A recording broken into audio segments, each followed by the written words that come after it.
달나라에서 온 윤석열. 막 나가는 기자회견 내용들. 윤석열 대통령이 8월 29일 국정브리핑을 하고 연이어 기자회견을 열었습니다. 누가 원하지도 않았는데 자발적으로 이런 자리를 마련한 걸 보고 대체 무슨 이야기를 하려고 하는지 궁금했는데 내용을 들어보니 너무나 어처구니가 없었습니다. 국민은 국제통화기금 사태를 능가하는 경제난에 죽어가는데 윤 대통령은 세계가 한국 경제를 칭찬한다며 엄청난 번영을 누리는 것처럼 자랑해 염장을 질렀습니다. 장기간 풀리지 않는 의대 증원 문제로 환자들이 응급실 뺑뺑이를 하다가 죽어나가는데 윤 대통령은 의료 현장에는 아무 문제가 없다며 오히려 역정을 냈습니다. 일본과 독도 밀약이라도 한 것 아니냐는 말이 나올 정도로 친일 매국, 뉴라이트 문제가 쟁점인데 윤 대통령은 뉴라이트가 뭔지 모른다며 국민을 조롱했습니다. 이러니 야당은 일제히 윤 대통령을 규탄했습니다. 민주당은 불통과 독선, 5기만 재확인됐다라고 하였고 조국혁신당은 윤 대통령은 혼자만 딴 세상에 사는 듯하다라고 했으며 진보당은 우주 저 멀리 안드로메다에서 막 날아온 것만 같은 대통령의 참담한 인식, 이것이야말로 진짜 국가 비상사태라고 하였습니다.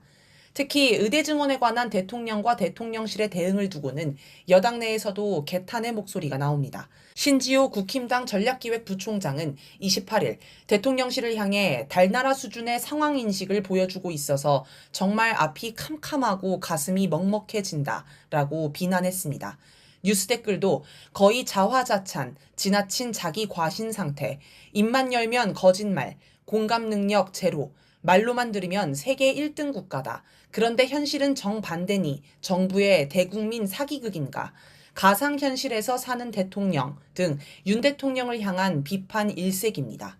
4월 총선 참패 후 대통령실은 국민의 뜻을 겸허히 받들어 국정을 쇄신하겠다고 했으며 야당과 긴밀한 협조와 소통에 나서겠다는 뜻도 밝혔습니다. 그런데 이번 국정브리핑과 기자회견을 보니 다 없던 얘기가 됐고 다시 국정을 막무가내로 밀어붙이겠다는 고집만 보입니다. 특히 응급실 대란 상황에 관한 윤 대통령의 태도는 달나라, 안드로메다라는 말이 나올 만도 합니다. 기자회견장에서 이에 관한 기자 질문이 이어지자 두 주먹을 불끈 쥐고 역정을 내며 지역 종합병원 이런 데를 좀 가보라고 호통을 쳤습니다. 카메라 앞이었기에 망정이지 비공개 회견이었으면 말로만 듣던 경로를 기자들이 직관할 뻔했습니다. 윤 대통령이 이런 태도를 보이는 걸 보면 혹시 진짜 현실을 전혀 모르고 어떤 환상에 빠져 그걸 현실이라고 확신하고 있는 것 아닐까 하는 생각도 듭니다. 다급함에 내지른 허풍.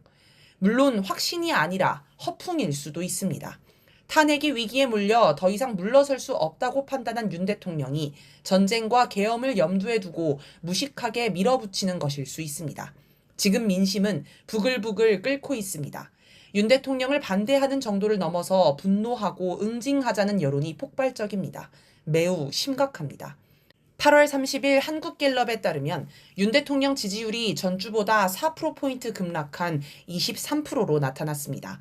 총선 참패 직후 폭락했다가 몇 달 동안 어렵사리 29%까지 올렸는데 다시 원래대로 떨어졌습니다. 40대 이하 모든 연령대에서 10%대 초반이 나왔고 50대도 20%에 불과했습니다. 대구 경북에서도 잘못한다는 응답이 51%나 나왔습니다. 9월 2일 리얼미터 여론조사 결과를 보면 윤 대통령 지지율은 취임 이후 두 번째로 낮은 값을 기록했으며 매우 잘못한다는 응답이 56.5%나 됩니다. 이대로라면 남은 선거도 해보나 마나 참패할 것입니다. 2023년 10월 강서구청장 보궐선거 참패로 시작된 선거 연패의 악몽이 다음 대선까지 이어질 것입니다. 그러니 다급한 마음에 아예 계엄까지 밀어붙이자는 생각일 수 있습니다. 윤 대통령이 확신하는 이유. 만약 국정브리핑과 기자회견 내용이 허풍이라면 윤 대통령이 상당히 연기를 잘하는 겁니다. 하지만 일단은 자신도 자기가 한 말을 굳게 확신하는 걸로 보였습니다. 윤 대통령의 확신에는 이유가 있을 것입니다. 첫째, 윤 대통령 딴에는 근거가 있습니다. 국정브리핑 내용을 보면 나름의 근거를 제시하기는 합니다. 특히 경제 현황에 관해 여러 통계 수치를 제시했습니다. 원래 경제 분야는 통계로 사람들을 속여먹기 쉬운 분야이기는 합니다.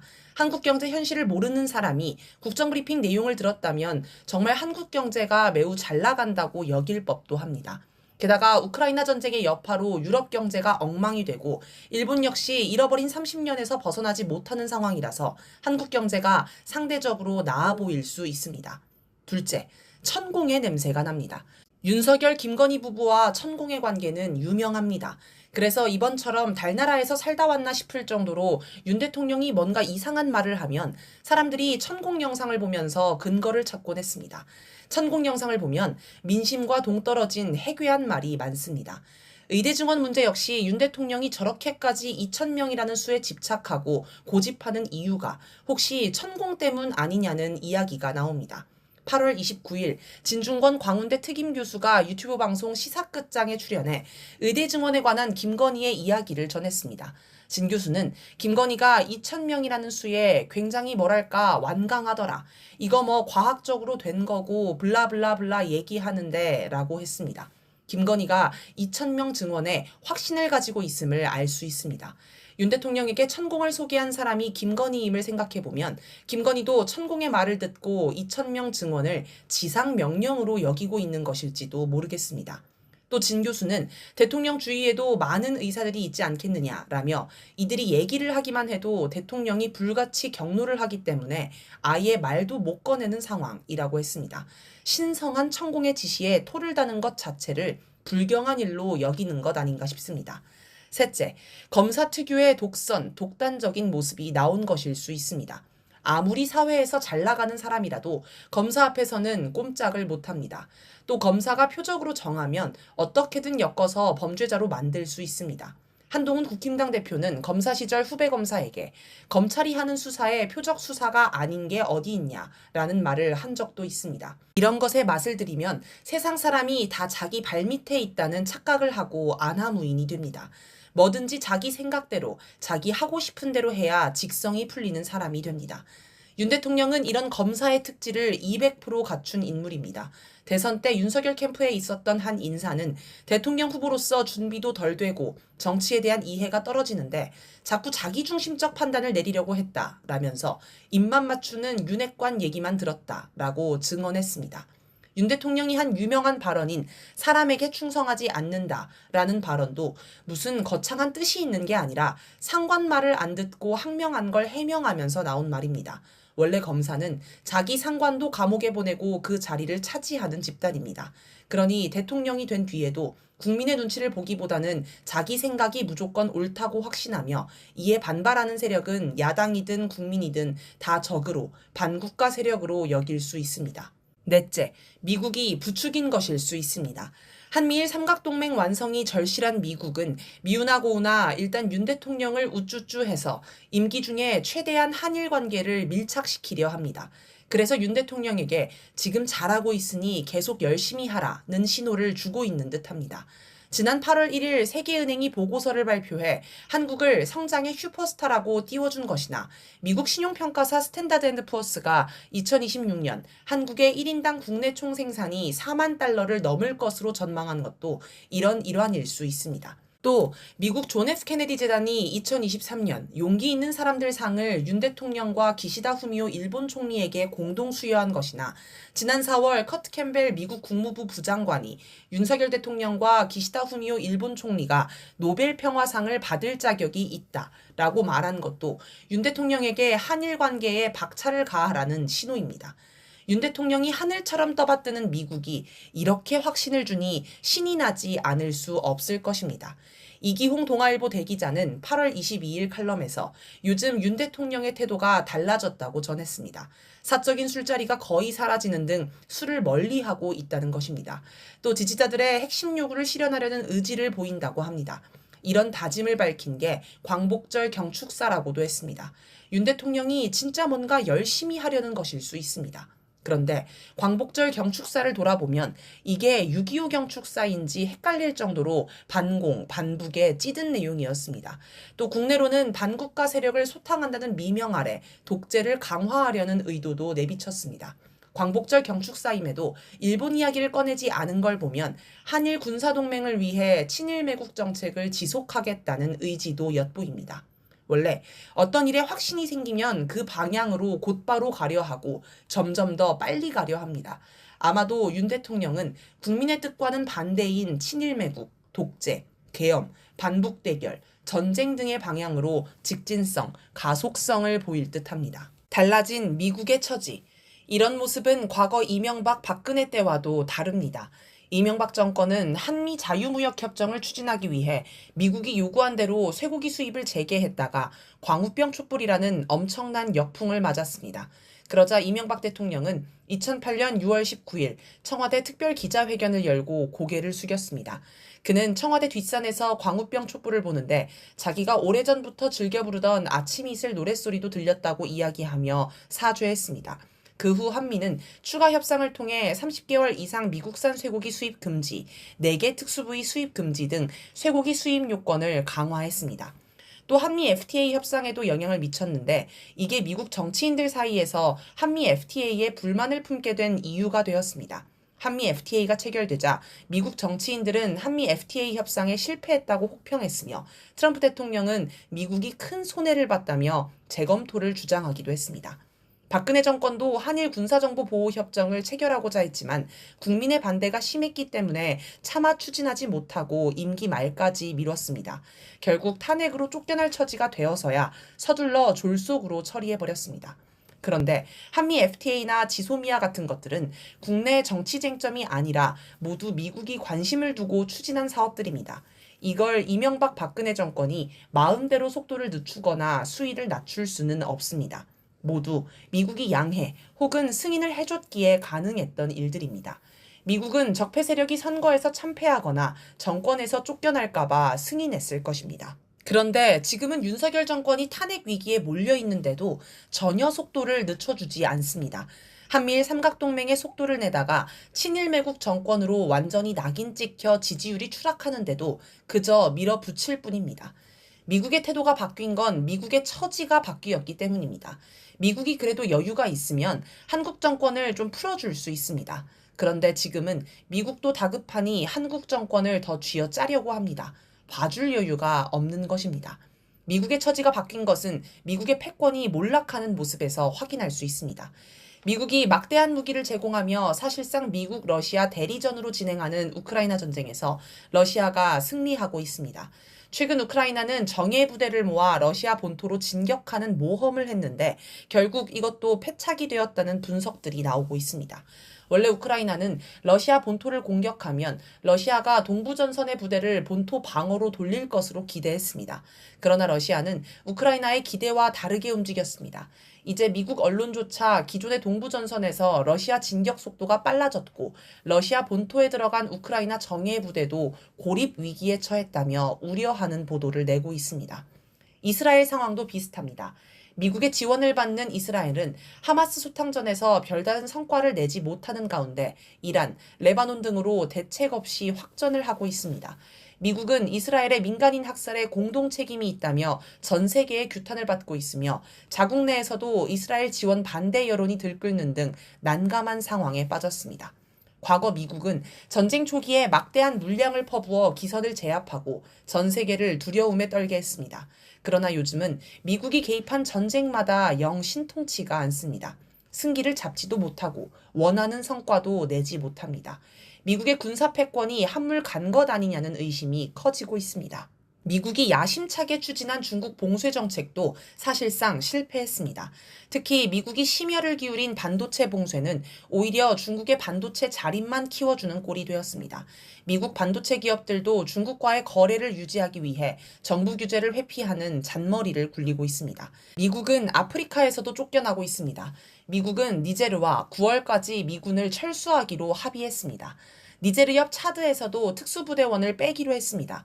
모두 해당 나라의 요구에 따라 어쩔 수 없이 빠지는 것입니다. 미국은 정치 상황도 좋지 않습니다. 11월 대선을 앞두고 트럼프 후보는 암살을 당할 뻔했고 바이든 후보는 중도 사퇴했습니다. 미국 정치의 난맥상을 고스란히 드러낸 것입니다. 경제도 어렵습니다. 미국은 지표상으로 경제 호황이라고 자평하지만 극단적인 양극화로 인해 이제 연착륙, 경제가 서서히 안정기에 접어드는 현상은 어렵고 경착륙, 경제가 갑자기 냉각되는 현상이 불가피하다는 주장이 전문가들 사이에서 나오고 있습니다. 8월 초 미국을 비롯한 세계 증시 폭락 사태도 미국의 경제 침체 우려가 근본 원인이라는 주장이 있습니다. 반면 미국의 반대편에 있는 북중러는 갈수록 똘똘 뭉치고 있습니다. 북한과 러시아는 6월 19일 정상회담을 열고 조약을 체결해 포괄적 전략적 동반자 관계를 선포한 뒤 전례 없는 교류, 협력을 진행하고 있습니다. 중국도 대북 제재에 예전처럼 적극적이지 않습니다. 미국은 북한과 중국이 러시아를 지원해서 우크라이나 전쟁이 힘들다며 연일 비명을 지릅니다. 미국 중심의 일극 세계 질서를 해체하고 다극화 세계를 건설하려는 브릭스도 갈수록 성장합니다. 이미 G7을 뛰어넘은 브릭스에 세계 각국이 동참하는 분위기입니다. 이제 다극화는 되돌릴 수 없는 대세가 된 듯합니다. 그래서 미국이 한미일 삼각동맹에 집착하는 것입니다. 이제 미국에 남은 건 이것밖에 없는 듯합니다. 이것마저 무너지면 큰일이라고 생각할 것입니다. 윤 대통령을 계속 독려하는 이유입니다. 확신이든 허풍이든 현실은 현실이다. 윤 대통령이 국정브리핑 내용에 확신을 가지고 있었든 아니면 허풍을 친 것이든 현실은 바뀌지 않습니다. 현실에서 윤 대통령이 뭘 할 수 있는 게 없습니다. 2022년 2월 24일 우크라이나 전쟁이 발발하자 바이든 대통령은 3월 26일 대러 경제 제재를 발표하면서 러시아 경제는 향후 절반으로 줄어들 것이다 라고 호언장담했습니다. 하지만 결과는 정반대로 나타났습니다. 유럽을 비롯해 세계 많은 나라가 경제 타격을 입었지만 러시아 경제는 오히려 승승장구했습니다. 지난해 러시아 경제 성장률은 G7 국가를 모두 앞질렀습니다. 이걸 보면 윤 대통령이나 바이든 대통령이나 비슷합니다. 자기가 하는 정책이 잘 될 거라는 환상에 빠져 있습니다. 그게 확신이든 허풍이든 연기이든 달나라에서 내려온 사람처럼 현실과 동떨어져 있습니다. 미국의 영향력이 절대적인 한국의 현실을 생각해보면 윤 대통령에게 환상을 심어준 것은 바로 미국인 듯합니다. 미국도 환상에 빠져 있으니 윤 대통령에게 환상을 전염시킨 것입니다. 이렇게 보면 지금의 대결 구도는 본질에서 민심과 미국의 대결이라고 할 수 있습니다. 그런데 여기서 북한이 주요 변수로 등장합니다. 트럼프 정부에서 백악관 국가안보보좌관을 지냈던 맥메스터가 최근 출간을 앞둔 자서전 우리 자신과의 전쟁에서 흥미로운 이야기를 공개했습니다. 트럼프가 대통령 재임 시절 북한군을 열병식 때 전부 제거해버리면 어떤가라는 이야기를 했다는 것입니다. 맥메스터가 보좌관을 지낸 건 2017년 2월부터 13개월 동안입니다. 아마도 트럼프가 저 말을 할 당시는 북한이 국가 핵무력 완성을 선포하기 전일 것입니다. 당시는 트럼프가 북한을 향해 온갖 거친 말을 할 때였습니다. 그러나 북한이 국가 핵무력 완성을 선포한 뒤 분위기가 뒤바뀌었습니다. 당시 국방부 장관이었던 매티스는 북한과의 전쟁 걱정에 옷을 입은 채로 잠을 잤고 워싱턴 국립대성당에 자주 가서 기도했다고 합니다. 최근에도 비핀나란 국방부 전 수석 차관보가 강연에서 핵, 탄도미사일, 재래식 무기 능력을 지속적으로 확장하고 다양화하며 개선하는 북한 때문에 잠을 잘 수 없다라고 하였습니다. 국방부 장관이나 국방부 수석 차관보가 북한 때문에 잠을 설치고 기도를 하는 건 가볍게 넘길 일이 아닙니다. 그들은 중국이나 러시아가 미국 본토를 공격할까봐 그 정도로 걱정한 적이 없습니다. 그들을 잠 못 들게 하는 나라는 오직 북한이 유일합니다. 북한이 국가 핵무력 완성을 선포한 후 두 가지가 바뀌었습니다. 첫째, 핵무기 능력이 비약적으로 발전했습니다. 미국도 개발하지 못한 차량 이동식 초대형 대륙간 탄도미사일과 극초음속 미사일이 미국을 겨냥하고 있습니다. 핵무기 수도 크게 늘었습니다. 뉴욕타임스는 8월 20일 보도에서 과거에는 북한 핵미사일이 많지 않아서 미사일 방어로 막을 수 있었지만 이제는 너무 많아서 막을 수 없다고 하였습니다. 둘째, 핵정책이 바뀌었습니다. 기존에는 핵무기를 방어용, 억제용으로 사용했습니다. 그러나 2022년 9월 핵무력법을 제정해 핵무기를 적극적, 공격적으로 사용한다는 새로운 핵정책을 공개했습니다. 핵심 내용은 적이 공격하기 전에 먼저 첫 발부터 핵무기로 공격한다는 것입니다. 이러니 북한 때문에 미국이 잠을 못 잘 만도 합니다. 그리고 이런 북한의 핵능력이 윤 대통령의 전쟁 시도도 억제합니다. 탄핵 위기에 몰린 윤 대통령이 계엄을 준비한다는 것은 민주당 수석 최고위원도 주장할 정도로 많은 이들이 짐작하는 내용입니다. 그런데 계엄을 하려면 명분이 필요하고 가장 적절한 게 전쟁입니다. 전면전은 본토에 핵미사일이 날아올 것을 두려워하는 미국이 못하게 막기 때문에 할 수 없고 만약 한다면 국지전을 하고자 할 것입니다. 사실 윤 대통령의 광복절 경축사는 선전포고나 다름없는 내용을 담고 있습니다. 윤 대통령은 흡수통일을 추진하겠다고 밝히고 북한 체제를 바꾸겠다. 전단살포와 확성기 방송 등 대북 심리전을 진행하겠다고 하였습니다. 실제로 전단살포와 확성기 방송은 이미 하는 것입니다. 이렇게 북한을 자극하면 북한이 대응하고, 그러면 북한의 대응을 빌미로 더 강도 높은 군사 행동을 하면서 위기를 고조시켜 결국 국지전을 일으키겠다는 게 윤 대통령의 구상이 아닌가 싶습니다. 그런데 이상하게 북한이 대응하지 않습니다. 북한이 주로 미국을 향해 비판과 경고의 목소리를 내고 있지만 윤석열 정권을 향해서는 아예 대응하지 않고 있습니다. 하지만 잘 들여다보면 무언의 경고가 계속되고 있음을 알 수 있습니다. 최근 북한이 공개한 단거리 탄도미사일 발사 차량 250대, 자폭형 무인기, 신형 240mm 방사포 등은 모두 한국을 겨냥한 무기들입니다. 만약 윤석열 정권이 연평도 포격전 규모의 국지전을 하려고 해도 단거리 탄도미사일과 무인기, 방사포가 수백, 수천 발 쏟아지면 이건 전면전이 됩니다. 그러니 윤 대통령은 국지전을 하고 싶어도 할 수 없는 것입니다. 이번 국정브리핑과 기자회견을 보면 이런 상황에서도 윤 대통령은 오로지 직진이다, 좋아, 빠르게 가를 외치고 있는 듯합니다. 말로는 뭔들 못하겠습니까? 하지만 현실은 윤 대통령의 바람과는 정반대로 흘러가고 있습니다.